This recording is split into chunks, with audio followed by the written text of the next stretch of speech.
says it is trying to authenticate the video, and Japan's Prime Minister Shinzo Abe says saving the hostages' lives is his government's priority. He's added this morning he will not, and the country will not, give in to terrorism. The man on the left of your screen is Kenji Goto, who's a freelance reporter. I want to find out a little bit more about him now. I'm going to speak to someone who has known him for more than 2 decades, in fact, editor-in-chief of NHK World Television, an organization for which he has done work in the past. Miki Ebara joins me on the phone from Tokyo. Miki, good morning to you. Good morning to you. And we're very concerned about the safe well-being of your friend and colleague. So let's begin with a little bit of your reaction and that of the country as well to learning that your friend, your associate, has been taken hostage. Yes, personally, I was very, very shocked to see Kenji Goto in that orange jumpsuit in the video that ISIS provided. But to me, it's to some extent it was a relief also because I knew that he went to cover the situation in Syria in October. He left Japan in October, late October, and his original plan, I think, was coming back within about a week or so. But before his plans returned, he didn't come back and he went missing. So I knew that he was going missing for the last 3 months, and I didn't know whether he was alive or killed in the battlefield. Mm-hmm. And so this is the first time I see him alive in the picture, if it's genuine. Exactly. Well, obviously, Japanese authorities trying to authenticate that, and yet, although alive, in potentially some very dangerous hands. Your personal reaction as someone who know him, I'm wondering just more broadly with your Japanese viewership and the general reaction within the country to these 2 hostages. What has it been today? General reaction. I mean, it's right now it's 10:30 at night in Japan. All television stations, all newspapers or internet news service, the top news is this, and they're covering only this.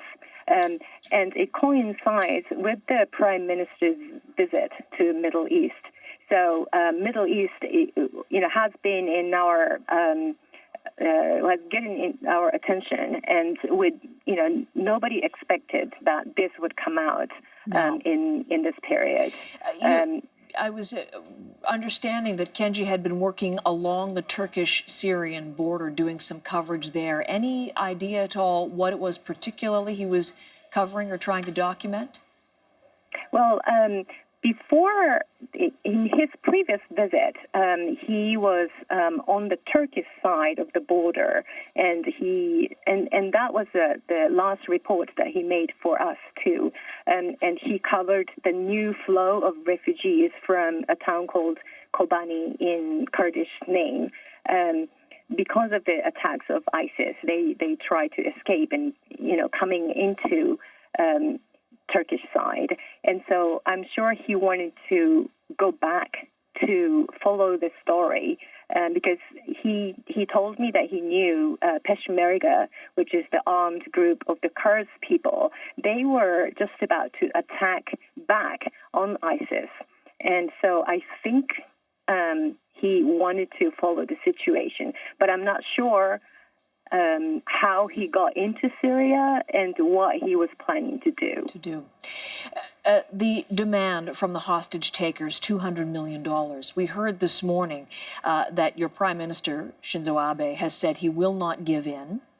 And certainly there will be many Western nations that would hope that is the case, but we know in the past Japan has indeed met ransom demands. What do you think? Will he be likely to pay the money, or what will he do? I can't predict. I'm not really, I don't know what goes on in his mind.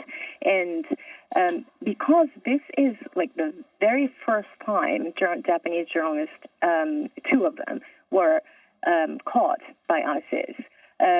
So I don't hear any debate in this society about whether ransom should be paid or not. I think people are really monitoring closely what is going on, what will happen.